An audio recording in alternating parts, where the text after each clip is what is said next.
안녕하세요. 오늘도 사연 살롱을 찾아주셔서 감사합니다. 저는 40대 가정주부입니다. 가난한 집안의 딸로 태어난 제가 소문난 땅부잣집에 시집을 가게 되면서 겪었던 사연을 보내봅니다. 시작부터 쉽지만은 않은 결혼이었어요. 말씀드렸던 것처럼 저의 친정은 무척이나 가난했고 시댁은 돈 아까운 줄 모를 만큼 떵떵거리면서 사는 땅부잣집이었거든요. 일찍이 세상을 떠난 시아버님께서 부동산에 아주 큰 안목이 있으셨던 덕분이라고 들었어요. 시아버님께서는 없는 형편에 꾸역꾸역 사들였던 땅들마다 신도시가 들어섰거나 재개발이 된 덕분에 큰 부를 이루셨다고 했어요. 반면에 저희 친정은 시골 작은 농사꾼 집안이었죠. 저희 부부와 시어머니의 불화는 상견례 날부터 그 조짐이 보이기 시작했어요.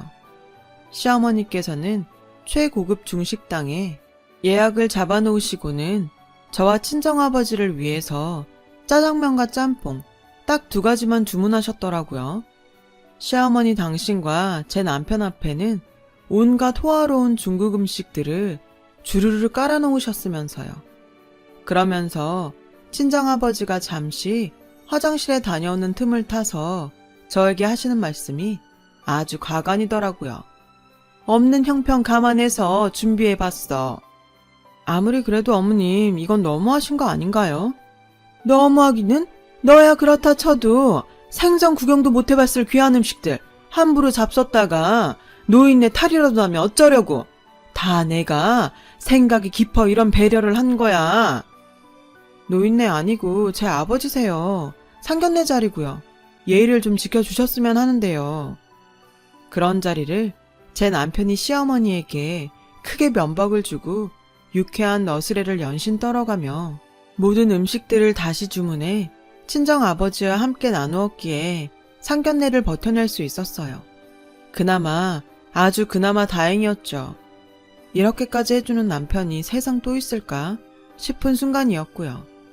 이처럼 시모의 큰 반대와 쉽지만은 않은 결혼 생활이 뻔히 보이는 상황 속에서도 제가 결혼을 감행했던 이유는 비록 물질적으로는 가난했지만 저의 마음만큼은 가난하지 않았던 까닭이에요. 결혼이라는 것은 서로 다른 두 집안의 결합이기에 조건의 일치는 꼭 필요하다고 생각해요. 하지만 그 조건이 물질적인 부분에 국한되어서는 안 된다고 생각했죠. 제일 중요한 건 결혼 당사자의 마음 아닌가요? 제가 남편을 친정 아버지만큼이나 사랑하고 남편도 저를 세상 무엇보다 사랑해 주었던 것과 같은 마음이요. 특히나 살림은 저와 남편이 차리는 것이지 저와 시어머니가 차리는 것도 아니라고 생각했거든요. 물론 시댁으로부터 금전적인 지원이라고는 10원 한 장 의존할 마음조차 없었기에 가능한 생각이었지만요. 제 착각이었을까요? 시어머니께서는 돈 많고 돈에 눈까지 멀어버린 데다가 심성 고약한 시모들의 못된 행동들을 그대로 답습하셨어요. 당연히 이 결혼 반댈세 하는 행패였죠. 저와 결혼하면 남편을 다시는 보지 않겠다느니, 유산은커녕 시댁에서 돈 한 푼 나올 기대조차 하지 말라느니, 심지어 저에게 남편 키운 값을 내어놓고 시집을 오라느니 따위에 아주 흔한 꼬장이었습니다. 시어머니께서는 거기에 그치지 않고 말끝마다 이런 소리를 덧붙이셨어요. 이 결혼이 정 그렇게 하고 싶거들라 내 눈에 흙부터 뿌려. 정말 그럴까요? 그렇게 해드리면 마음이 편해지시겠어요? 어머머 얘 좀 보게. 이래서 없이 산 것들이랑은 얘기부터 통하지를 않어. 어머님도 젊으셨을 적에 없이 사셨다고 들었는데요. 사실과 다른 부분이 있음 말씀해 주세요. 생각 같아서는 진짜로 눈에 황토 한 수저 넉넉히 넣어드리고 싶었어요. 하지만 꾹꾹 참았어요. 저도 친정아빠가 곱게 키워주신 딸인데 못된 시어머니랑 똑같이 굴기에는 체면이 너무 아까웠으니까요. 남편도 황토 한 수저 하는 저의 생각과 같은 마음이라고 해주었고 그만하면 잘 참았다고 하더군요. 그렇게 시어머니는 하루에도 너댓 번씩 저희 부부의 결혼을 반대하셨지만 저희 부부는 눈썹 하나 까닥하지 않았죠. 오히려 그럴수록 결혼을 향한 저희 부부의 간절함과 시어머니를 향한 남편의 실망만 커져갔을 뿐이었어요. 시어머니께서 그러거나 말거나 저희 부부는 결혼 준비를 착착 진행했어요. 시댁 친척들에게 인사를 드리고 다니던 어느 날이었어요. 당숙 한 분께서 시어머니가 저희의 결혼식에 참석하지 말라는 경고의 말을 친척들께 돌리고 다닌다는 이야기를 넌지시 털어놓으시더라고요. 당숙께서는 고맙게도 저를 걱정해 주셨어요. 내 시어머니 될 여자가 절대로 만만한 사람이 아니야. 그래도 괜찮겠니? 솔직히 그런 걱정이 없다면 그건 거짓말이겠죠. 하지만 그렇다고 해서 결혼을 포기하기에는 저희 둘 서로에 대한 확신이 있어요. 그 여자 있는 티에 돈지랄이 여간하지가 않을 것인데 정말 감당할 수 있겠어? 그럼요. 돈을 무기로 쓰는 건 그 돈을 바라는 사람한테나 먹히는 거죠. 돈 보고 하는 결혼도 아니고 앞으로 시댁 재산에 눈독 들일 생각 추호도 없습니다. 그래. 그러면 우리가 자네의 힘이 되어줌세. 우리 믿고 잘 살아보시게나. 듣자 하니 평소 시어머니께서는 시댁 친척분들께 외면을 당하고 있는 눈치셨어요. 당숙 어른의 말씀에서 시어머니의 있는 티와 돈질 아래 학을 떼고 있다는 사실이 고스란히 느껴졌어요. 덕분에 시댁 친척분들께서는 저희 부부의 편이 되어주었고 그렇게 결혼식 당일이 밝았습니다. 시어머니는 당연히 결혼식에 나타나지 않으셨어요. 하지만 저희 부부는 전혀 개의치 않았어요. 오히려 저와 친정아버지는 감동의 연속이었죠. 친정 측 하객들 앞에서 저희가 부끄러움을 느끼기는커녕 자부심을 갖게 될 만큼 시댁 친척 어른들께서 앉을 자리조차 부족할 정도로 결혼식장을 가득 채워주셨거든요. 친정 쪽 하객들은 얼마나 대단한 집안과 얼마나 예쁨 받으면서 하는 결혼이기에 문중 어르신들까지 총출동했냐면서 감탄에 감탄을 하셨고요. 그리고 무엇보다 결혼식에 어머니의 부재가 느껴지지 않을 수 있었던 데에는 저와 남편이 미리 준비를 해둔 이유도 컸어요.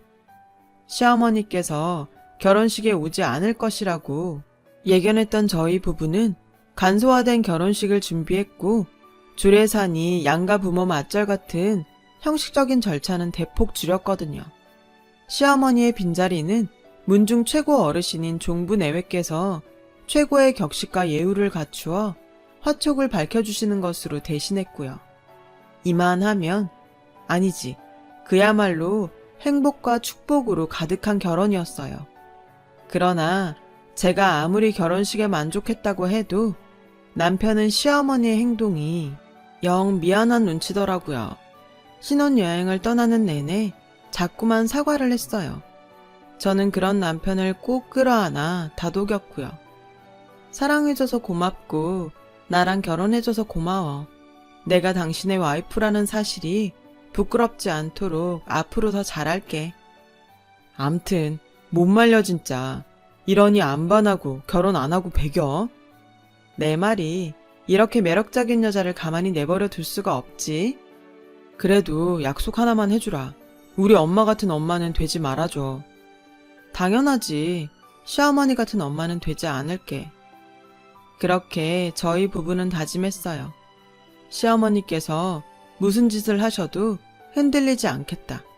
지금 사랑 변치 않겠다. 아니나 다를까 저희 부부가 혼인신고까지 마쳤다는 소식을 접하기 무섭게 시어머니께서 신혼집으로 들이닥치더군요. 시어머니는 또 뻔한 얘기를 늘어놓으셨죠. 없는 집에서 없이 시집을 왔으면 몸으로 때워야 하니 시집살이라도 잘 해야 한다느니 시댁에 들어와 살면서 시키는 일이나 고분고분하면서 살라느니 하는 그런 말들이었죠. 듣자 하니 당신 명의의 농지에 저를 처박아 놓고 밭일이나 시킬 심산이더군요. 아니, 조선시대도 아니고 무슨. 그래서 그냥 쿨하게 거절했어요. 그래요. 원하시는 대로 시키시는 농사나 지으면서 살아드릴게요. 근데 그렇게 되면 아드님께서 부인 하나 지켜주지 못하는 무능한 남편이라는 욕을 먹게 될 건데 괜찮으시겠어요? 썩을년? 가난뱅이인 줄만 알았더니 음흉하게까지 하는구나 아주. 저는 다만 돈이 없을 뿐이죠. 적어도 어머님처럼 마음이 가난하지는 않아요. 뭐야? 가시는 길 조심히 잘 살펴가세요. 비슷한 소동이 몇 차례 반복되었지만 저희 부부는 눈 한 번 깜짝하지 않았어요. 시어머니 혼자서 본인의 혈압만 스스로 올리고 돌아가실 뿐이었으니까요. 그러던 어느 날부터인가 시어머니가 잠잠해지셨어요. 잠잠해지신 것도 모자라 완전히 돌변하셨죠. 돈에 눈이 먼 몹쓸 시어머니의 모습은 간데없이 너무도 평온하고 저희 부부를 살갑게 대하는 천사표가 되셨죠. 그런 시어머니의 돌변한 행동에 자꾸만 불안해졌어요. 이대로 포기하실 만큼 만만한 시어머니가 아닐 테니까요. 뒤에서 무슨 일을 벌이고 계시는구나 싶었어요. 혹시나 하면 역시나 라고 하던가요. 저희 부부는 시댁 당숙어른으로부터 충격적인 소식을 듣게 되었어요. 시어머니께서 가지고 있던 토지를 저희 친정아버지에게 시세보다 훨씬 비싼 값에 팔은 것 같다는 이야기였어요. 당숙어른의 말씀에 따르면 그 땅은 시어머니께서 일찍이 세상을 떠난 부동산 규제 시아버지를 따라한답시고 나섰다가 사버린 이상한 땅들 중 하나라고 했습니다. 어느 정도로 이상한 땅이었냐면 연결되는 도로 같은 것도 하나 없는 엉뚱한 산골짜기인데다가 심지어 그린벨트로 묶여있기까지 한 땅이었어요. 시어머니는 그런 식으로 이상한 땅들을 전국 각지에서 사들였고 그 땅을 유지하기 위한 비용이 어마어마하게 들어가는 통에 시아버님이 남기신 그 많던 재산들이 눈에 띄게 줄어들고 있는 상황이라는 이야기도 들었죠. 이야기들을 종합한 저의 뇌리에 시어머니의 상황이 훤히 그려지더라고요. 시어머니께서는 엉뚱한 땅을 사느라 날려버린 돈 욕심에 미쳐버렸고 남편을 좋은 집안에 장가보내면서 그 손해를 메꾸어 보려고 하셨는데 덜컥 가난한 집안의 여식인 제가 시집을 와버렸던 것이었어요. 그것이 억울해서 저와 친정아버지께 돈 타령을 그렇게 해댔던 것이었고요. 기분이 더러웠죠. 무엇보다 헐값에 준다고 해도 안 가져갈 똥땅을 심지어 시세보다 훨씬 비싼 값에 팔았다는 사실에 시어머니를 향한 소름이 돋았어요. 저희 부부는 미처 마음을 추스를 겨를도 없이 급하게 친정아버지부터 찾아뵈었어요. 이게 다 무슨 얘기야? 아빠가 무슨 돈이 어디서 나가지고 땅을? 그냥 늙음하게 자연을 벗삼아 여생이나 보내볼까 싶어서 그랬지. 거짓말. 돌아가는 상황 대충 다 알겠으니까 솔직하게 얘기해줘요. 아휴, 그럼 어쩌니? 아들 키움값 보상하지 않으면 너희 부부 이혼시키겠다고? 하루가 멀다 하고 행패해. 협박을 그렇게 해대는데. 아빠도 참, 진짜. 아니 그렇다고 그걸 당해주는 사람이 어딨대요. 니들 알콩달콩 잘 사는 모습을 보니 차마 집안 어른 때문에 이혼까지는 안 되겠더라. 대출이든 뭐든 껴서 너희 부부 지켜줄 수 있으면 차라리 잘된 일이다 싶었지 뭐. 그게 부모 마음인 거야. 일단 알았어요. 아무 걱정하지 마. 듬직한 딸이랑 사위가 있는데 뭐가 걱정이래? 빚은 우리가 어떻게든 갚아 나갈게요. 시어머니께서는 저와 남편이 갖은 협박과 돈지랄에도 이혼을 할 기미가 보이지를 않자 친정 아버지를 괴롭혔던 것이었어요. 아들 키움값은 받아야겠다는 이유로 그 똥땅을 비싼 값에 팔아버린 것이죠. 아빠는 딸 자식이 파경을 맞을까 걱정하는 마음에 끌어올 수 있는 빚이란 빚은 모조리 끌어다 쓰면서까지 똥땅을 살 수밖에 없었댔습니다. 걱정이 오죽 심했으면 그 사이 친정아버지께서 많이 늙으셨더라고요. 친정아버지께서 사체에 손을 대지 않은 것만 해도 다행일 지경이었고요. 시어머니의 해괴한 행동에 분노한 저희 부부는 며칠 생각을 정리했어요. 그리고는 시댁 친척 어른들을 찾아뵈었고 모든 사실을 털어놓으며 시어머니와의 의절을 하겠다는 뜻을 전했습니다. 시댁 친척 어른들께서는 저희 부부가 결혼식을 올리던 그때처럼 저희의 힘이 되어주셨어요. 거칠 것이 없어진 저희 부부는 곧장 시어머니에게 향했어요. 그리고 의절을 선언했습니다. 왕따라고 들어보셨어요? 당신 이제 왕따야. 모든 세상이 당신을 따돌리게 될 거야. 보자 하니까 시어머니 앞에서 버르장머리 없이. 시어머니? 웃기지 마. 당신 오늘부로 아들 없어졌어. 친척분들도 당신 평생 안 보고 살겠다고 하시던데? 오히려 속이 후련하시다고. 왜냐고? 당신이 온갖 돈지랄을 떨어준 덕분에 그분들 모두 우리 편이거든. 가진 것도 얼마 되지도 않은 것들을 내가 무서워할 것 같든? 어디 못난 끼리끼리 지지고 볶아 보라지. 그래요. 평생 그렇게 살아봐. 돈 무서운 줄 모르고 돈 맛에 취해서 세상 혼자 외롭게 살아봐 어디. 후회하는 날 반드시 올 거니까. 시어머니와의 의절을 선언한 저희 부부는 신혼집을 처분했고 친정아버지가 계시는 친정집으로 들어가 살게 되었어요. 신혼집을 처분한 돈으로는 친정아버지가 똥땅을 사느라 끌어와야만 했던 대출 원금의 일부를 갚았죠. 이후 저희 부부는 친정아버지를 극진하게 모시고 살면서 열심히 일했어요. 대출 원금과 이자를 차근차근 갚아가면서 말이죠. 마침 꿈도 하나 생겼습니다.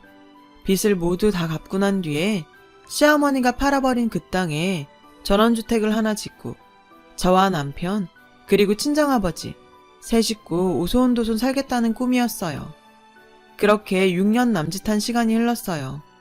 저희 부부는 누구보다 열심히 일했고 필사적으로 절약하며 6년을 보낸 덕분에 친정아버지가 똥땅 사느라 생긴 빚들을 모조리 갚았죠. 그러던 어느 날 저희 부부가 마지막 대출 원금을 송금하면서 모든 빚을 청산하던 때였습니다. 저희 부부와 친정아버지에게 뜻밖의 희소식이 전해졌어요. 친정아버지의 똥땅이 재개발 구역으로 확정되었다는 소식이었습니다. 재개발 확정 소식에 똥땅의 땅값은 수만 번 들이마셨다가 내식이 무섭게 뛰더라고요. 눈 한 번 깜빡이고 나면 또 뛰었습니다.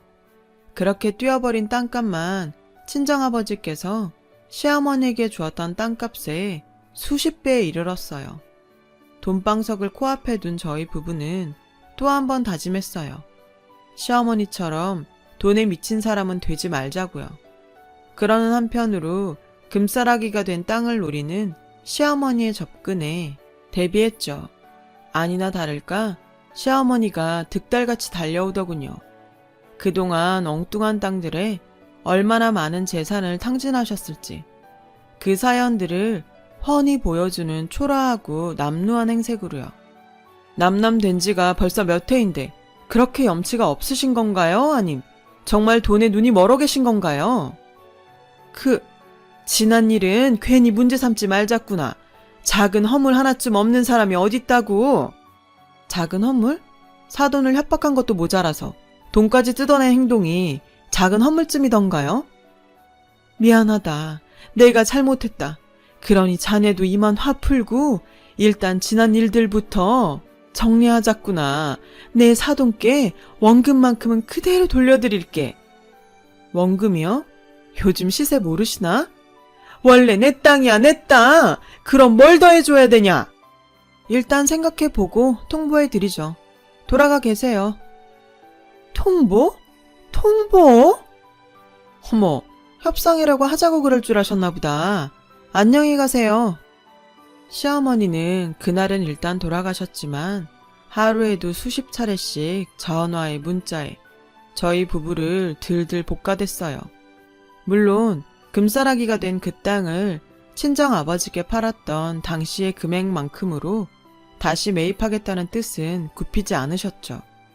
그런 시어머니의 모습에 저희 부부는 작은 동정마저도 없이 사라지더라고요. 그래서 시어머니에게 땅을 팔 듯 말 듯 애간장만 아주 잔뜩 놓여놓고는 건설회사에 팔아버렸어요. 오른 시세 그대로 받았고 세금 한 푼 속이지 않고 모두 정직하게 내었죠. 그러자 시어머니께서 또 저희 부부를 찾아와 갖은 원망에 저주의 말들을 쏟아내며 대성통곡을 해댔습니다. 이에 저희 부부는 시어머니를 상견례 그날처럼 최고급 중식당으로 모셨어요.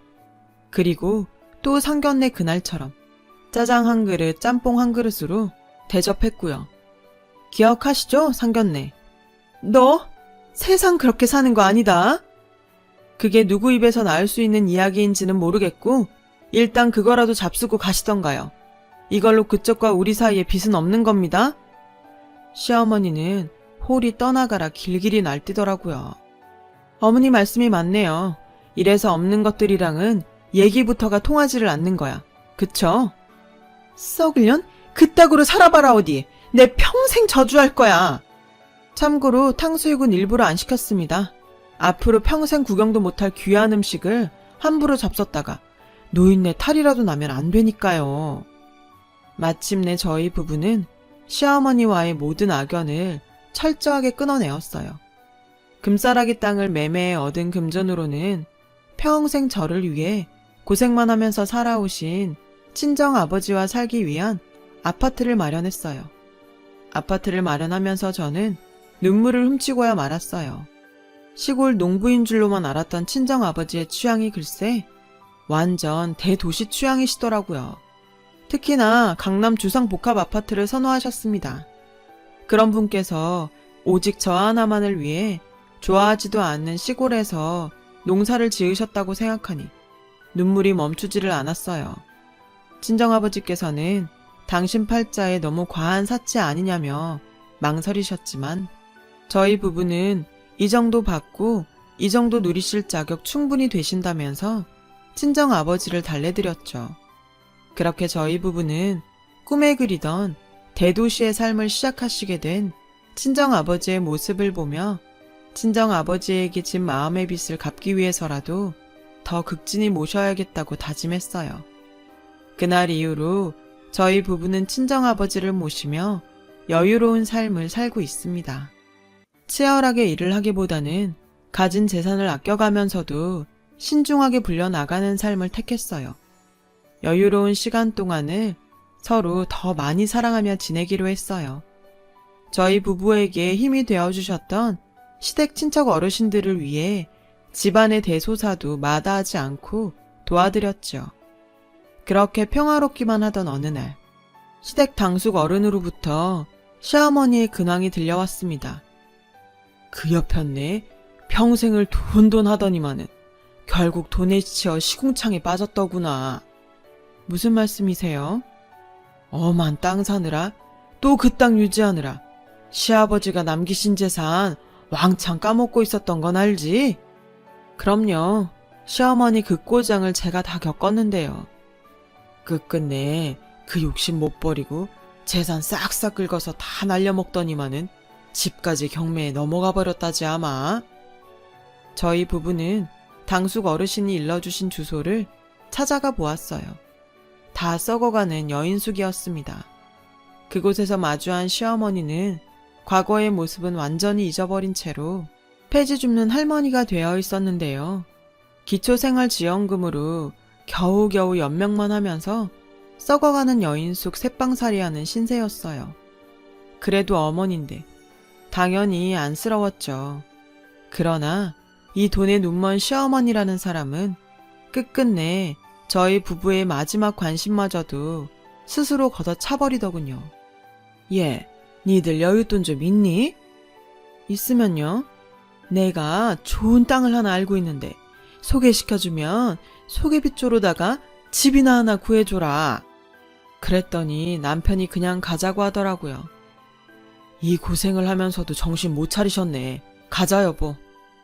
그냥 가게? 소개비는? 하다못해 전셋집이라도 하나 줘. 엄마, 제발 철 좀 듭시다.